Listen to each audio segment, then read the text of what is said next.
First contact, Earth's last hope. The year was 2157, and humanity teetered on the brink of extinction. Climate change had ravaged the planet, leaving vast swathes of land uninhabitable. Resources dwindled, and global tensions simmered, threatening to boil over into all-out war. It was in this dark hour that they came. Dr. Elena Rodriguez stood atop the crumbling remains of what was once the Arecibo Observatory in Puerto Rico. The giant dish lay in ruins, a casualty of both neglect and increasingly violent storms. But Elena wasn't there to mourn the past.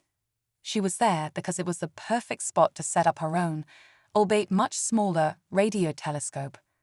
For years, Elena had been broadcasting messages into space, hoping against hope that someone, anyone, might hear humanity's plea for help. Most dismissed her as a crackpot, a desperate fool clinging to science fiction fantasies while the world burned. But Elena persisted, driven by an unshakable belief that humanity's salvation lay among the stars.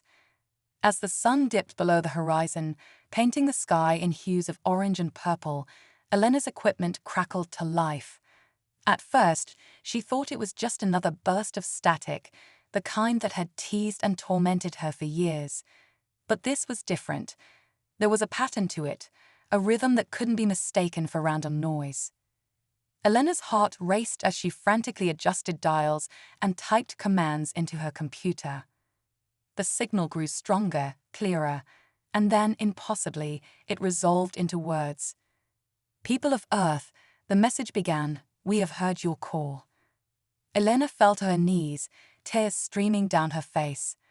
After all this time, after all the ridicule and setbacks, she had done it. First contact, and not a moment too soon. The next few weeks were a blur of activity.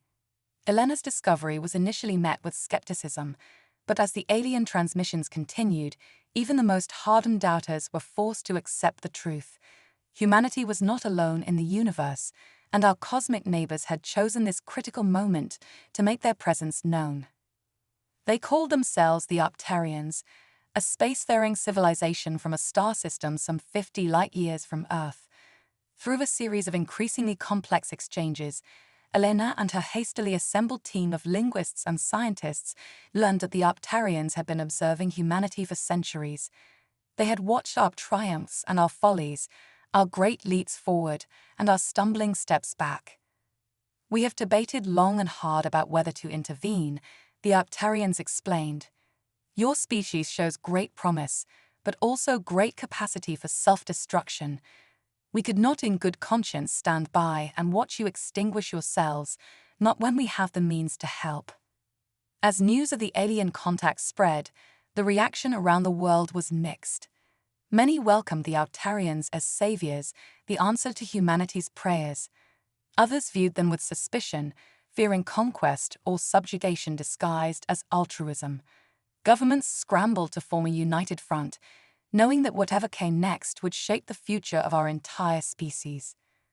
2 months after the initial contact, the Arcturians announced their intention to send a delegation to Earth. The chosen landing site was a stretch of desert outside Las Vegas, Nevada, once a shining oasis of excess, now a half-abandoned monument to human hubris. Elena found herself at the center of it all, the reluctant face of humanity's first diplomatic mission to an alien species. As she stood on the makeshift landing pad, surrounded by a mix of military personnel and civilian onlookers, she couldn't help but marvel at how quickly the world had changed. Just a few short months ago, she had been a pariah, dismissed and ridiculed. Now the hopes of the entire human race rested on her shoulders.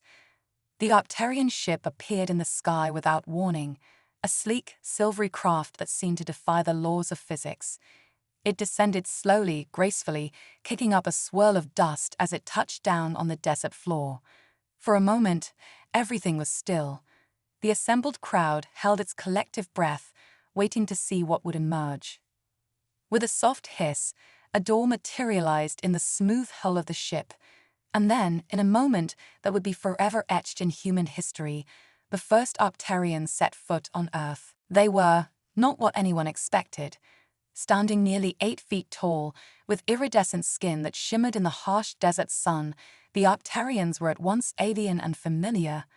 Their faces were vaguely humanoid, with large, expressive eyes that seemed to hold the wisdom of ages. But it was their movements that truly captivated Elena, fluid and graceful, as if they were constantly on the verge of breaking into dance. The lead Arcturian, who introduced itself as Zara, approached Elena with open arms, or rather, the 4 tentacle-like appendages that served as their limbs. "Dr. Rodriguez," Zara said, its voice a melodious trill that seemed to bypass Elena's ears and resonate directly in her mind. "On behalf of the Arcturian people, I greet you and your fellow humans. We come in peace, with hope for a brighter future for both our species." Elena swallowed hard, acutely aware of the billions of eyes watching this moment via worldwide broadcast. "Welcome to Earth," she managed to say, her voice surprisingly steady. "We are honored by your presence and grateful for your offer of assistance."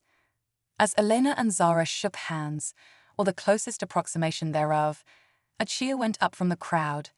It was a moment of pure, unbridled hope, a glimpse of a future where humanity might yet survive and thrive. But even as the celebration began, Elena couldn't shake a nagging feeling of unease. The Arcturians were here to help, yes, but at what cost? What would they expect in return for their advanced technology and knowledge?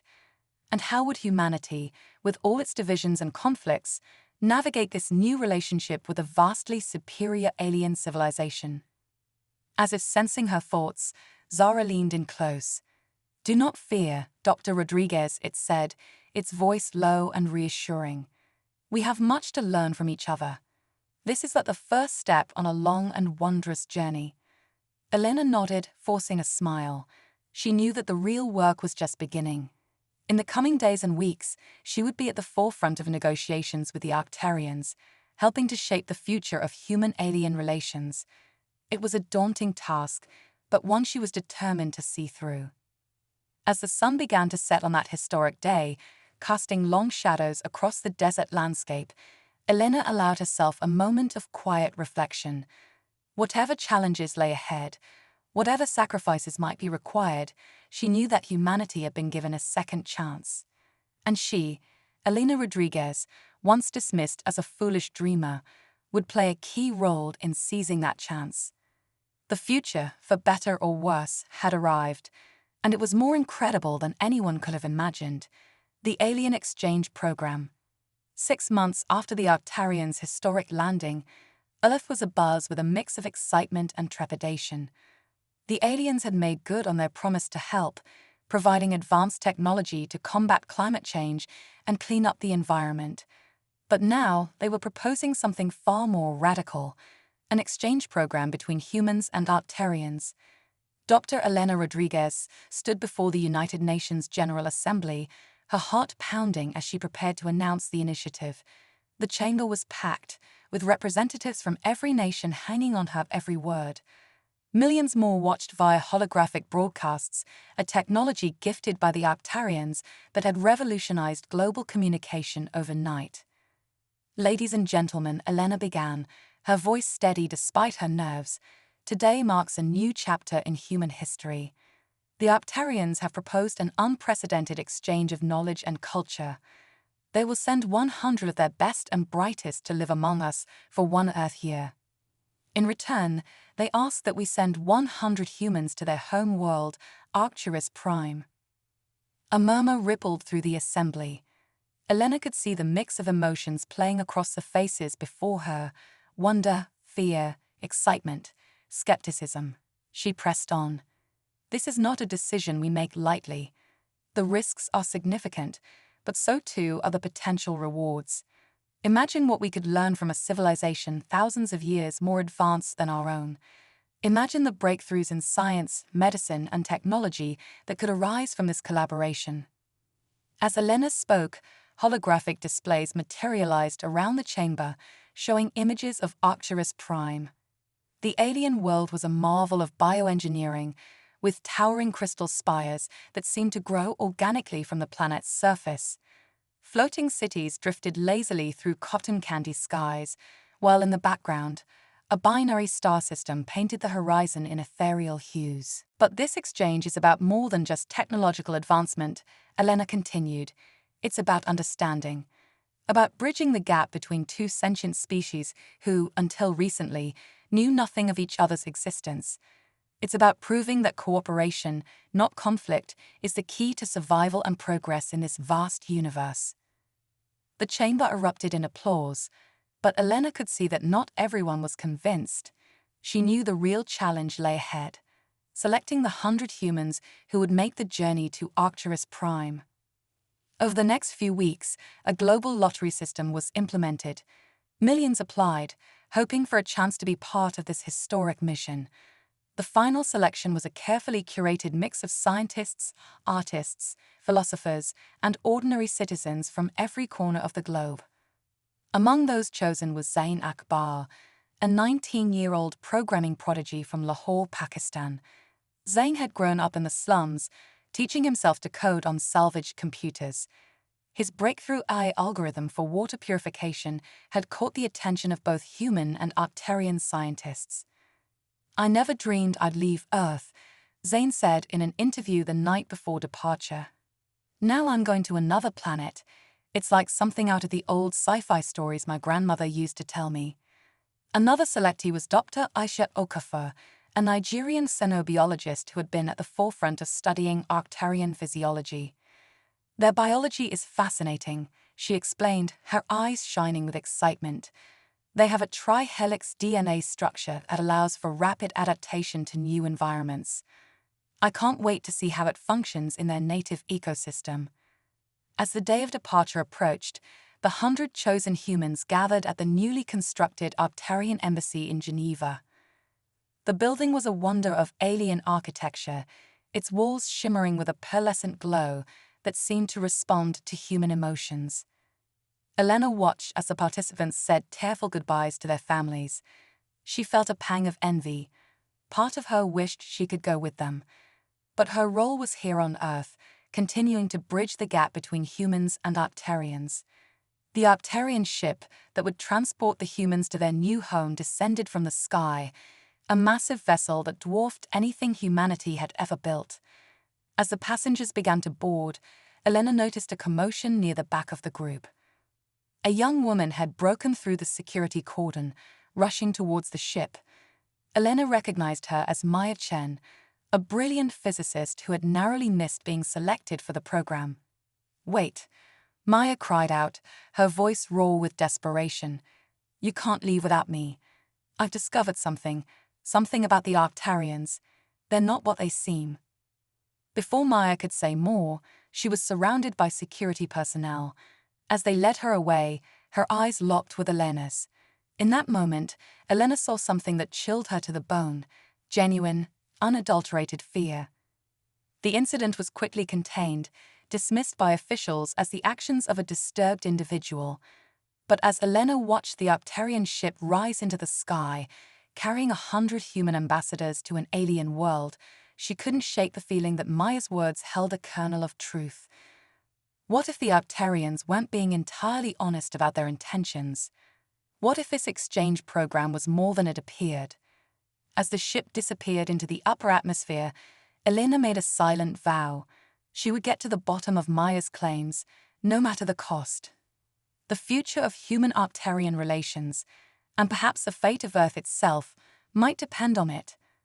Little did Elena know that light years away, on Arcturus Prime, events were unfolding that would test the limits of interspecies cooperation and challenge everything humanity thought they knew about their new alien allies. The Arcturian High Council convened in their grand crystal chamber, their shimmering forms rippling with barely contained excitement. The leader, known as the Prime Synapse, addressed the gathering. "The human exchange participants will arrive soon," it intoned, its voice a symphony of harmonic frequencies. "Everything is proceeding according to plan. Soon, we will have access to the one thing that makes humans truly unique in this galaxy, their creativity." A murmur of agreement rippled through the assembled Arcturians.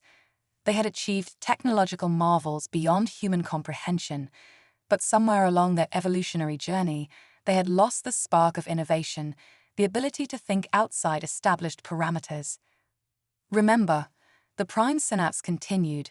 The humans must not suspect our true intentions. Treat them as honored guests, learn from them, gain their trust. For in their minds lies the key to our species' future. As the council dispersed, none of them noticed the small, spider-like drone clinging to the chamber's ceiling. Its single eye blinked once, transmitting a coded message across the vast expanse of space. Back on Earth, in a hidden bunker deep beneath the Nevada desert, a group of humans gathered around a flickering holographic display. As the Arcturian transmission resolved into clear audio and video, their expressions hardened. "I knew it," growled General Dakota Frost, her cybernetic eye whirring as it processed the data. "These aliens aren't here to help us, they're here to exploit us." Dr. Hiroshi Tanaka, the group's resident stenotechnologist, shook his head in disbelief. "All this time, we thought we were the primitive ones, but it seems the Arcturians envy us for something we take for granted, our imagination." "So what do we do now?" asked Zahra al-Rashid, a former MI6 agent turned conspiracy theorist who had been warning about the Arcturian threat from the beginning. General Frost's organic eye gleamed with determination. "We fight back.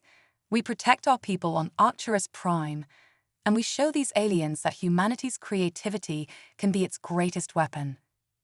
As the clandestine group began to formulate their plan, they were unaware that they were about to set in motion a chain of events that would reshape the destiny of two worlds and challenge the very nature of what it means to be human. The stage was set for an interstellar conflict unlike any in human history, a battle not of weapons and armies, but of ideas and innovation. And at the center of it all, caught between two worlds, were 100 human ambassadors hurtling through space, blissfully unaware of the cosmic drama about to unfold. Cosmic crossroads. The Arcturian starship Nebula Whisper glided through the cosmos, its bio-organic hull pulsing with ethereal light. Inside, the 100 human ambassadors marveled at the wonders of faster-than-light travel. Among them, Zain Akbar couldn't tear his eyes away from the viewing port, watching as entire galaxies streaked by in prismatic blurs.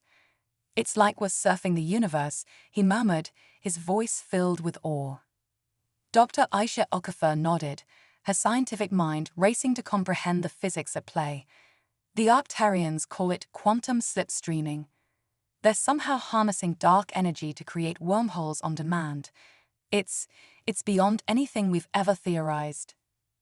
As the humans acclimated to their new reality, the Arcturian crew watched with a mixture of fascination and hidden agenda.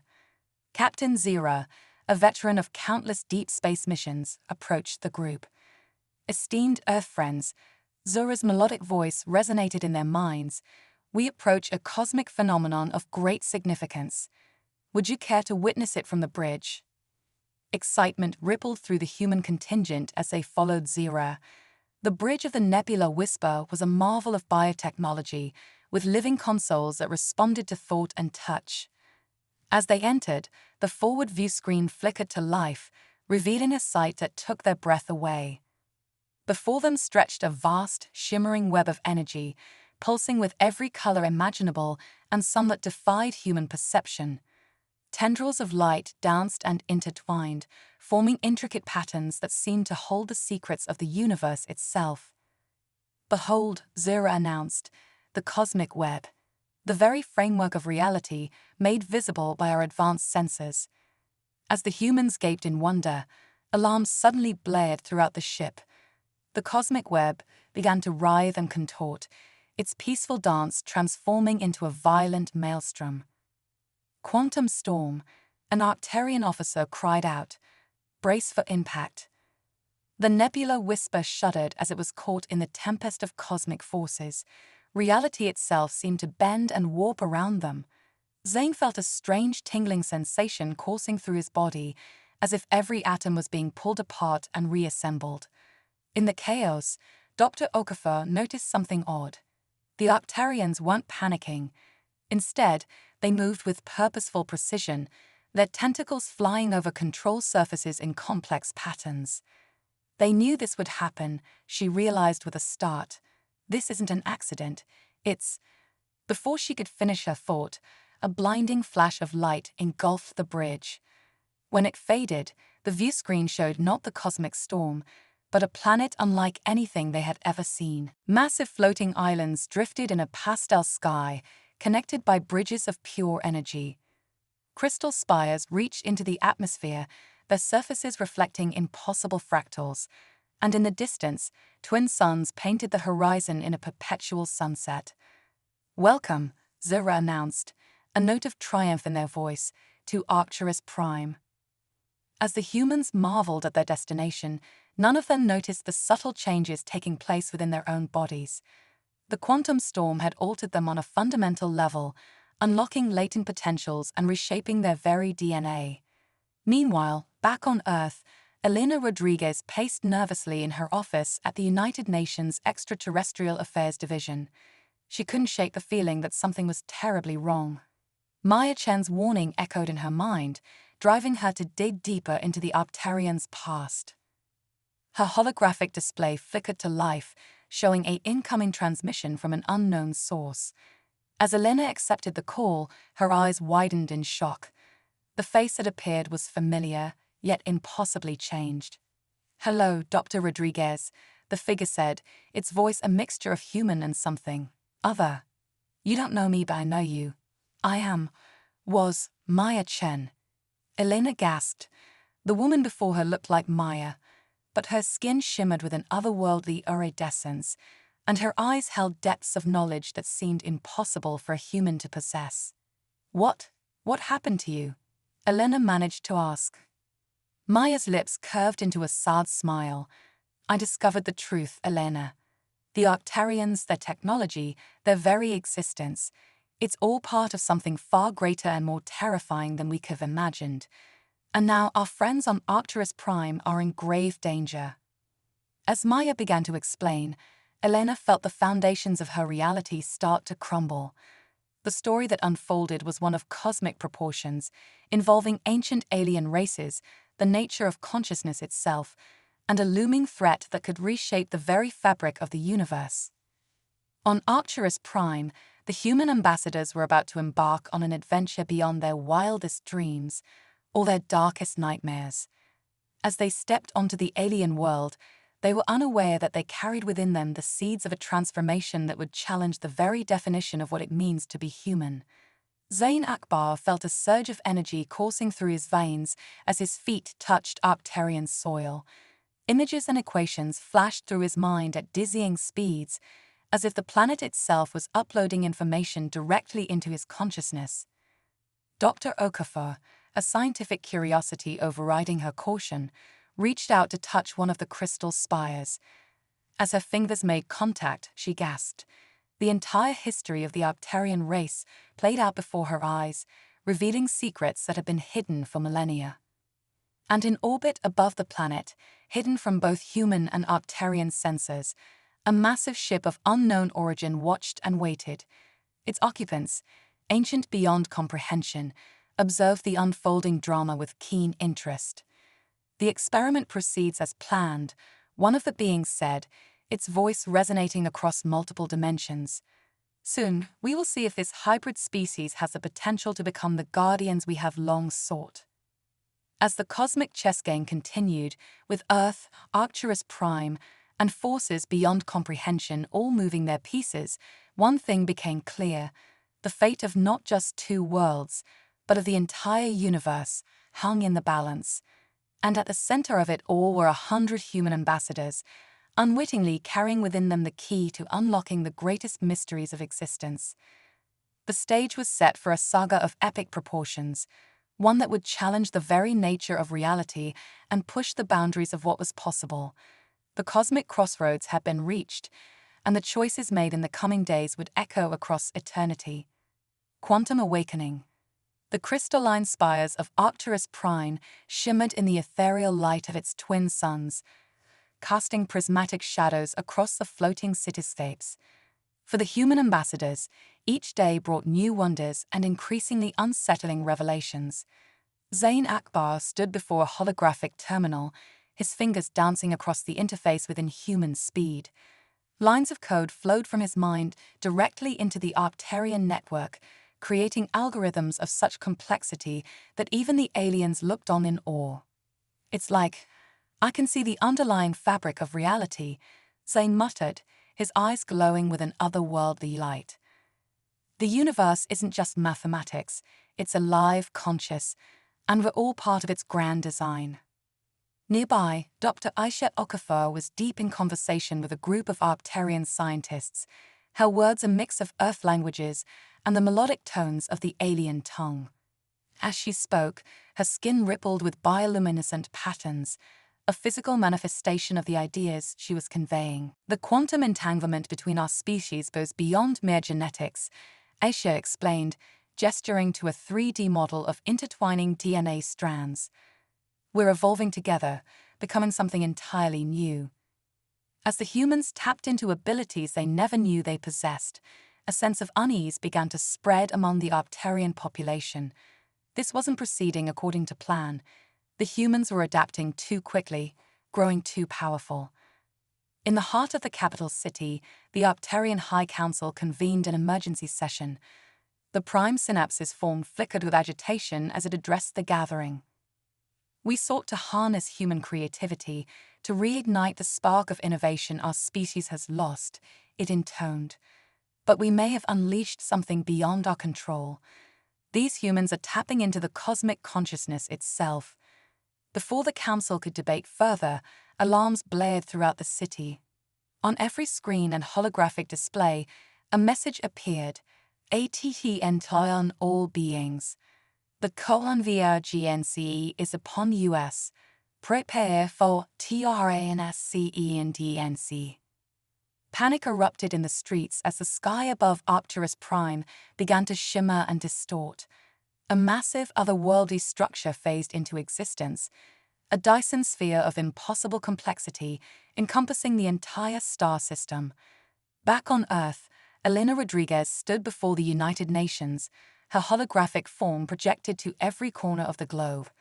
The transformed Maya Chen stood beside her, their combined presence a bridge between human and something more.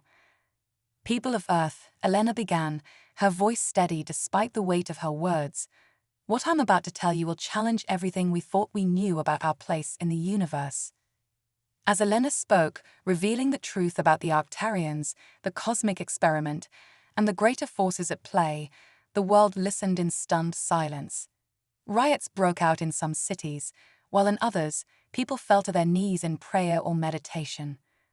But it was what happened next that would be forever etched in the annals of human history. Across the globe, individuals began to manifest abilities beyond the realm of normal human capacity. A child in Tokyo created miniature galaxies with a wave of her hand. An old man in Rio de Janeiro spontaneously teleported across a city. In New York, a group of teenagers found they could communicate telepathically across vast distances. The quantum changes that had affected the ambassadors on Arcturus Prime were spreading, awakening latent potential in all of humanity. As chaos and wonder swept across Earth, the mysterious ship in orbit around Arcturus Prime finally revealed itself. It was no ship at all, but a being of pure energy, ancient beyond comprehension. Children of Earth and Arcturus, its voice resonated across space and time, felt rather than heard. "You stand at the precipice of a great becoming. For eons, we have watched and waited, seeding the cosmos with the potential for conscious evolution. You are the culmination of that grand experiment." On Arcturus Prime, Zayn and Aisha found themselves drawn to the central plaza, along with the other human ambassadors and curious Arcturians. As they gathered, a column of light descended from the Dyson sphere above. "The convergence is not an end," the cosmic entity continued, "but a beginning. You have unlocked the ability to shape reality itself, to transcend the boundaries of space and time. But with this power comes great responsibility." The light engulfed the plaza, and those within felt their consciousness expand beyond the confines of their physical forms. They saw the intricate web of connections binding all life in the universe, the delicate balance of creation and destruction that kept existence in harmony. "You must choose," the entity said, its voice echoing across dimensions. "Will you embrace this new state of being, becoming the guardians of reality itself? Or will you reject it, remaining as you are, separate and limited?" The choice hung in the air, a moment stretched into eternity. Zayn looked at Aisha, then at the Arcturians around them. He saw fear, wonder, and hope reflected in their eyes. "We choose," Zayn began, his voice joined by a chorus of humans and Arcturians alike, "to evolve together." With those words, a shockwave of energy pulsed outward from Arcturus Prime, racing across the cosmos. On Earth, Elena and Maya felt it wash over them, a tide of pure potential that reshaped the very fabric of reality. The quantum awakening had begun. Humanity and Arcturians alike found themselves transformed, their consciousness expanded beyond the confines of their physical forms. They could perceive the intricate dance of quarks and quasars, manipulate the fundamental forces of the universe with a thought. But with this newfound power came challenges beyond imagination. As the newly ascended beings took their first tentative steps into a larger cosmos, they discovered they were not alone. Other ancient races watched with interest, some with hope, others with trepidation. And in the depths of intergalactic space, something stirred, a force of entropy and chaos that had slumbered for eons, awakened by the surge of conscious evolution. It sensed the new guardians of reality and saw a threat to its very existence. As the light of transcendence faded, Zayn, Aisha, and their fellow cosmic pioneers faced a universe of infinite possibility and grave danger. The next chapter of their journey would take them beyond the boundaries of known space and into realms where the laws of physics were mere suggestions. The quantum awakening was complete, but the true test of humanity's newfound power was just beginning. In the confluence of cosmic forces, the fate of all existence hung in the balance, waiting to be shaped by the choices of beings who were once mere mortals gazing up at the stars. Cosmic harmonies and chaotic crescendos. The universe pulsed with newfound awareness as the merged consciousness of humanity and Arcturians spread across the cosmos. Zayn and Aisha, once ordinary humans, now found themselves at the forefront of this grand cosmic symphony. "It's like we're conducting an orchestra of reality itself," Zayn marveled, his thoughts reverberating through the fabric of space-time.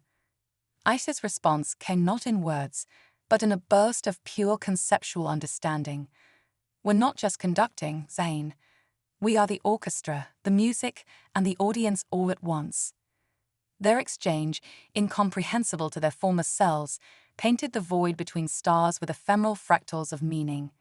Each thought rippled outward, influencing the very structure of reality.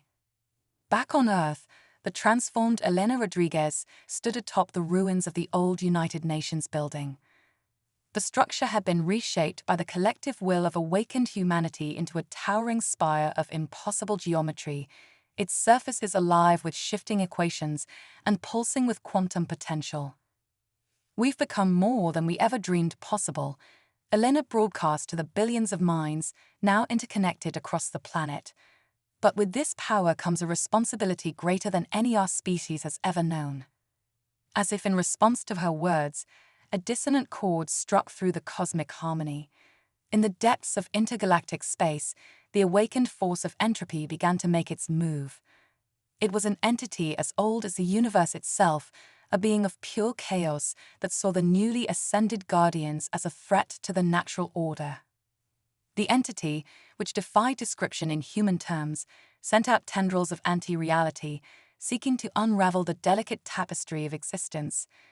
Wherever these tendrils touched, stars winked out of existence, and entire galaxies collapsed into singularities of pure nothingness. Zayn was the first to sense the approaching danger. "Something's wrong," he projected to the collective consciousness. "The music, it's changing, becoming discordant." Across the cosmos, the ascended beings felt it too.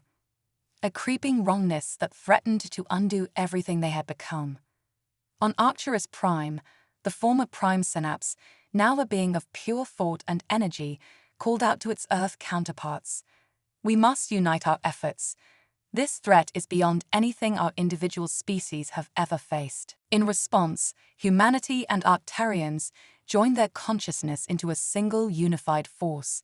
Together, they reached out across the universe, seeking to counter the entropy entity's destructive touch.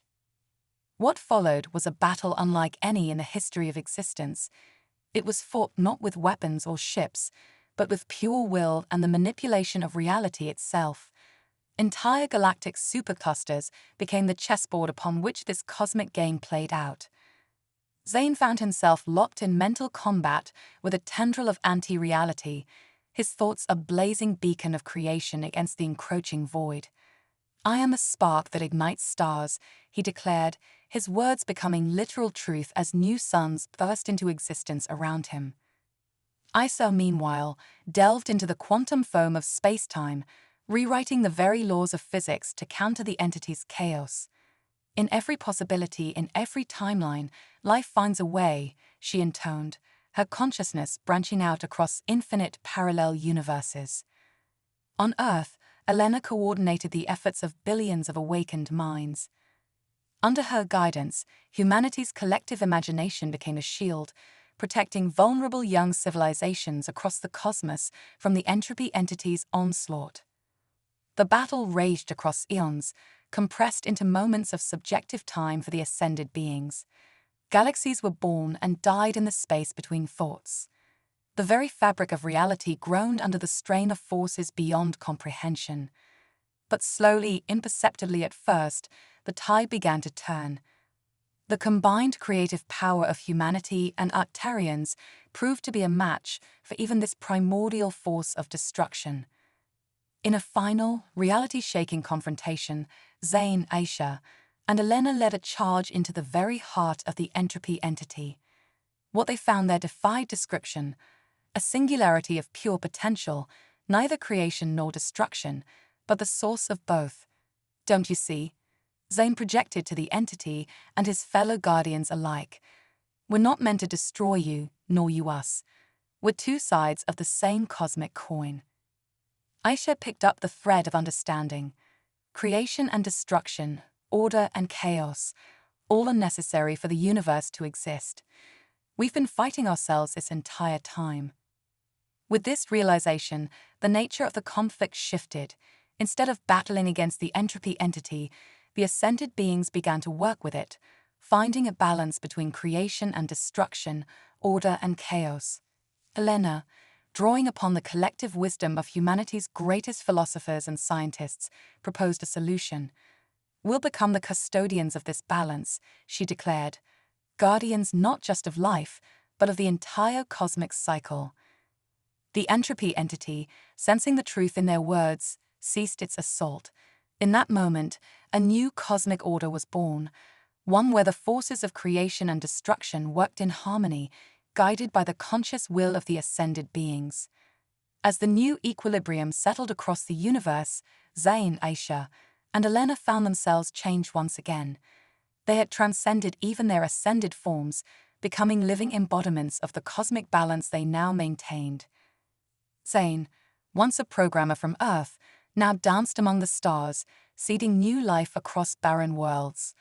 Isa, the former xenobiologist, tended to the grand tapestry of evolution, guiding species towards ever greater complexity and consciousness. And Elena, the diplomat who had first welcomed the Arcturians to Earth, now mediated between realities, ensuring the smooth interaction of infinite parallel universes. But even as they settled into their new roles as cosmic caretakers, a new mystery presented itself. In the farthest reaches of the universe, beyond the light of the most distant galaxies, they sensed something stirring. A presence older than time itself, watching their ascension with keen interest. As Zane, Aisha, and Elena turned their collective awareness towards this new frontier, they realized that their journey, far from being over, was only just beginning. The universe, it seemed, had many more secrets to reveal and many more wonders to explore. And so the cosmic symphony continued, its melody enriched by the harmonious interplay of order and chaos, guided by the conscious will of beings who had once gazed up at the stars in wonder, never dreaming that they would one day dance among them as equal partners in the grand cosmic ballet.